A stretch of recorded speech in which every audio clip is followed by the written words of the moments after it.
بسم اللہ الرحمن الرحیم۔ ڈیجیٹل چکوال نامہ میں خواجہ بابر سلیم محمود کی طرف سے خوش آمدید۔ تو چلتے ہیں آج کی اہم خبروں کی طرف۔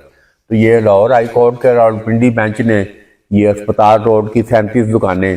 جو مسلم مارکیٹ پر مشتمل تھی اور 4-5 روز قبل یہ ضلعی انتظامیہ نے یہ صوبائی حکومت کی اراضی قرار دے کر تو اس کو سیل کیا تھا، تو اس کا قبضہ لیا تھا۔ تو یہ اس سے پہلے ایک ہفتے کا نوٹس ان کو دیا گیا تھا امیر افسر کے کہ وہ 7 دنوں کے اندر جو ہے نا یہ اپنی دکانیں خالی کر دیں، کیونکہ یہ اس مارکیٹ کے آپ کے پاس کاغذ مکمل نہیں۔ حالانکہ یہ امیر افسر کے پاس یہ 1994 میں اسی تحصیل آفس چکوال میں ایک جو رجسٹری درج ہوئی تھی، تو ظفر اقبال نامی شخص سے یہ انہوں نے رجسٹری جو ہے خرید کی تھی۔ تو یہ رجسٹری کو انہوں نے ضلعی انتظامیہ نے کہا تھا کہ یہ درست نہیں ہے، اور یہ اس کو اس رجسٹری کو انہوں نے تقریباً مسترد کیا تھا اور یہ کہا تھا کہ آپ اس کا تو یہ 7 دنوں کے اندر یہ امیر افسر، کیونکہ اس سے پہلے جب ضلعی انتظامیہ نے نوٹس دیا تھا تو امیر افسر وہ نوٹس لے کر ادھر Lahore high court Rawalpindi bench میں ایک ریٹ پٹیشن کے ذریعے جو انہوں نے حسن رضا پاشا اور ایک دوسرے وکیل ان کے اسسٹنٹ کی مدد سے ادھر دائر کی تھی، تو یہ اس پر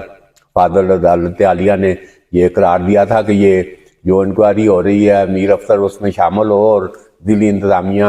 اس کے امیر افسر کے خلاف کوئی سخت ایکشن جو ہے نا مزید نہ لے جب تک یہ اس ریٹ کا فیصلہ نہیں ہوتا۔ تو بہرحال یہ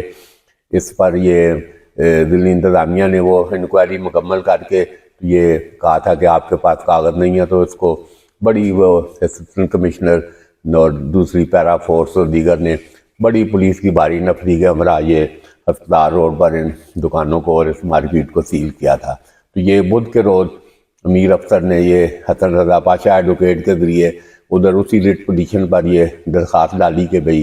یہ عدالت عالیہ کے احکامات کو نظر انداز کرتے ہوئے یہ اس کی مارکیٹ کو سیل کیا گیا ہے۔ تو یہ بہرحال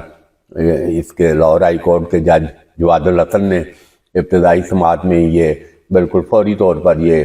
عدالت عالیہ نے حکم جاری کیا ہے کہ یہ ڈی سیل فوری طور پر اس مارکیٹ کو ڈی سیل کیا جائے۔ تو اس دوران میں یہ ضلعی انتظامیہ کے خلاف تو انہیں عدالت کی درخواست بھی دی گئی ہے، اور یہ بھی بتایا جا رہا ہے کہ اس پر بھی نوٹس جاری کر دیا گیا ہے۔ تو بہرحال یہ اسپتال روڈ پر یہ 2019 میں یہ 11 ستمبر کو یہ پورا ایک آپریشن کیا گیا تھا۔ تو یہ ادھر 4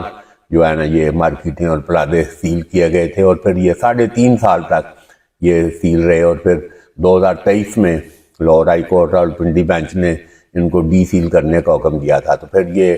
ضلعی انتظامیہ اور چیف سیٹلمنٹ کمشنر یہ اپیل میں یہ ڈویژن بینچ میں اپیل کے ذریعے انہوں نے انٹرا کورٹ اپیل دائر کی تھی Lahore high court Rawalpindi bench میں، تو وہ ابتدائی سماعت میں اسے بھی مسترد کر دیا گیا تھا۔ تو بہرحال یہ اب 2 سال کے وقفے کے بعد یہ پھر یہ آپریشن یہ سارا کہ یہ صوبائی حکومت کی ملکیتی اراضی ہے۔ حالانکہ اس میں یہ ایک دستگیری انتقال، ایک متنازع اور بلکہ اس کو اب انتشاری انتقال قرار دیا جا رہا ہے، تو وہ اس میں بھی جھوٹ دھوکہ فراڈ سب سامنے آ گیا ہے کہ یہ 2 بھائیوں کے نام الاٹ ہوئی تھی۔ ایک بھائی نے ادھر پنڈی میں اپنی حصے کی زمین الاٹ کرا لی، تو جبکہ یہ پوری جو آدھے حصے کی ادھر چکوال میں تھی، تو یہ پوری 5 کنال 10 مرلے جس میں یہ 37 جائیدادیں یہ جس میں یہ ابھی سیل ہوئی ہے، پہلے بھی سیل کی گئی، اب ڈی سیل ہوئی ہے۔ تو یہ مارکیٹیں پلازے اویلیبل لینڈ کے نام پر یہ محکمہ مال کے یہ کرپٹ لوگوں نے اور ملی بھگت سے کروڑوں روپے یہ رشوت کا لین دین ہوا ہے۔ تو یہ دستگیری انتقال کے ذریعے سے یہ پلازے مارکیٹیں، حالانکہ اعلیٰ حکام کے یہ واضح احکامات تھے کہ اویلیبل لینڈ دی جائے، اویلیبل لینڈ جائے سفیدہ اگر حکومت کے پاس ہے تو وہ دی جائے، تو مگر یہ محکمہ مال اور یہ سارا کالی بھیڑوں نے یہ اس وقت اثر و رسوخ اور دباؤ کے تحت یہ قیمتی یہ اربوں روپے مالیت کی یہ دکانیں پلازے جو ایک پیسہ جوڑ کر لوگوں نے اور گزشتہ 40-50 سال سے وہ یہ ان کا سارا کل سرمایہ ہے، تو یہ ان کو یہ اس انتشاری اور یہ غیر قانونی دستگیری انتقال کے ذریعے منتقل کیا گیا۔ تو یہ اہل چکوال مطالبہ کر رہے ہیں کہ یہ دستگیری انتقال کو بھی اب اس کا جائزہ لیا جائے، جس کا دھوکہ دہی فراڈ اور جھوٹ سامنے آ چکا ہے کہ یہ دونوں پنڈی میں بھی الاٹ کرا لیا، تو ادھر چکوال میں بھی الاٹ کرا لیا کہ اور بالکل سراسر غیر قانونی یہ بالکل بات سامنے آ گئی ہے۔